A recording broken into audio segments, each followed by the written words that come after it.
Hey guys, this video is going to be the first of a setup that I want to do called Absolute Beginners to Gunpla.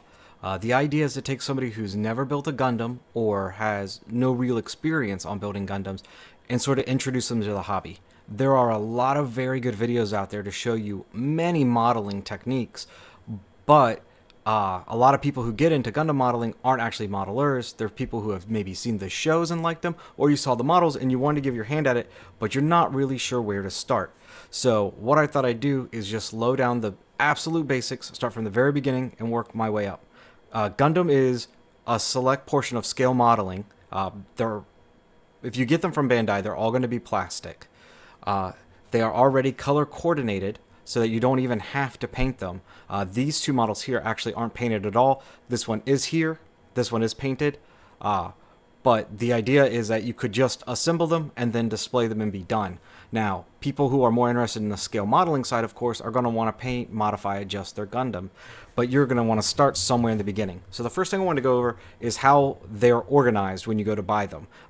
These are the three most primary categories for beginners. There are other exceptions, such as no grades, perfect grades, which perfect grade would be about twice the size of this model. I would definitely not recommend it for beginners. There's not that many out there and they're very expensive. I don't actually own a perfect grade because I don't typically build something of that size. So what you're going to look at is two things. You have the lettering. This stands for high grade, this stands for real grade, and this stands for master grade. And then this number is the scale, which means that this right here is 1/100th the size of what a real Gundam would be. Obviously, real Gundams are super, super big, so that's why the number seems so extreme. And then these two are 1/144th the size. So essentially, the smaller the number, the larger the model kit's going to be.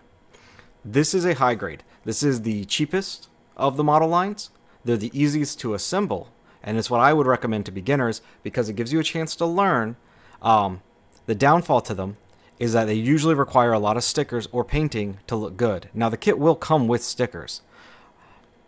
This one was painted, so there are no stickers. This one was actually painted by Justinius Builds. It was a gift to me, and I wanted to use it because it's a high grade, and this is a real grade, and I wanted to try and explain the difference. High grades have less panel lining detail, unless they're called gimmicks or mechanics, but it's basically things that the kit can do outside of just look cool, such as the ability to pose, or how far a knee can bend. That's your articulation. This would be a gimmick. His back part right here can open to hold a bazooka to fit inside. So these are some things that might not necessarily be that way on a regular kit, whereas this one isn't quite as efficient. It's a little more simple. You'll see there's a lot more panel lining detail, so if you do ever go to model, you have a lot more opportunity because there's such differences in color separation and panels. If you are just going to assemble and be done, this kit's going to look nicer as the end game, but it's also a little more challenging to build. So if you're not really comfortable with snapping together a kit for the first time, I would recommend a high grade. If you've done a few of these and you want something bigger and maybe a little more detailed, you can go to master grade. They're about 30 to 40% bigger. The price point for this one is usually $10 to $20. Of course, there's always going to be exceptions for different scales or different sizes. So a bigger kit or a kit with more complication. The price range for real grades are normally about $20 to $30, and for master grades, they're normally $30 to $60, although there are many kits that are very, very large or have a lot going on that'll exceed that. I think one of the more expensive ones is a Psycho Zaku at like 90 bucks. So this really helps you decide on what your price range is going to be. So basically you're looking at up to 20, up to 30, and then up to 60 unless you're going to get one of the crazy big ones, which I definitely wouldn't recommend for your first kit. So for master grades, you get benefits like a hydraulic shield. You get, instead of the skirt being one piece, it's multiple pieces, so you have some articulation. You get like gears in the wings so that the wings can open and close. This is something that wouldn't normally be on a single kit on like a high grade. So this would be just your beginning on what you want to build. They all come with booklets on how to assemble them. They're very similar to like building IKEA furniture. They're lettered and numbered to make it very easy despite whatever language you may read. And they have color guides to show you like where stickers go, how it should look once it's complete, and then you can display it.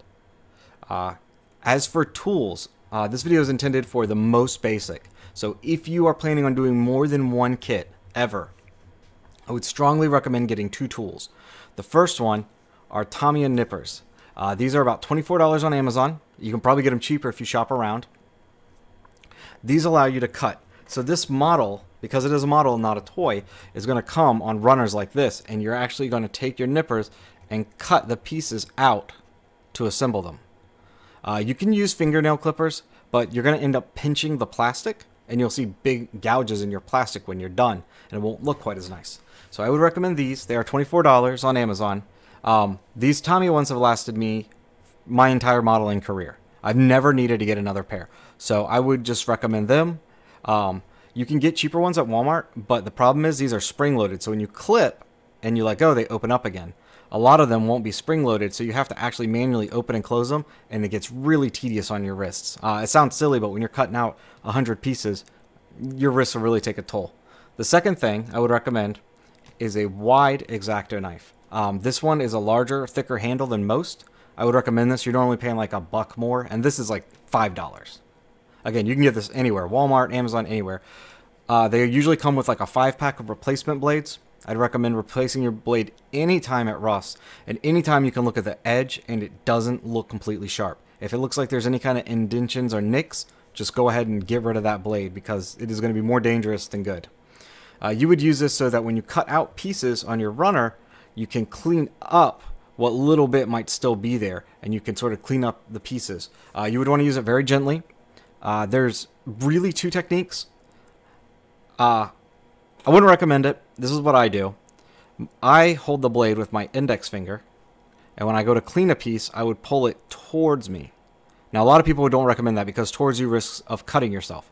I've done this so long, I've never cut myself this way.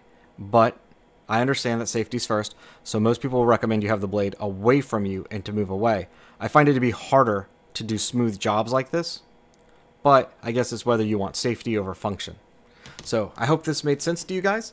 I will be making more of these, and with each video I'm basically going to expand on how much it would cost to what would make your kit look better for that cost. The idea is to be at most cost efficient. So right now you're looking at $30 in tools or less, and $20 or less in models. So that's still less than one single video game to be able to learn how to get into modeling and Gunpla.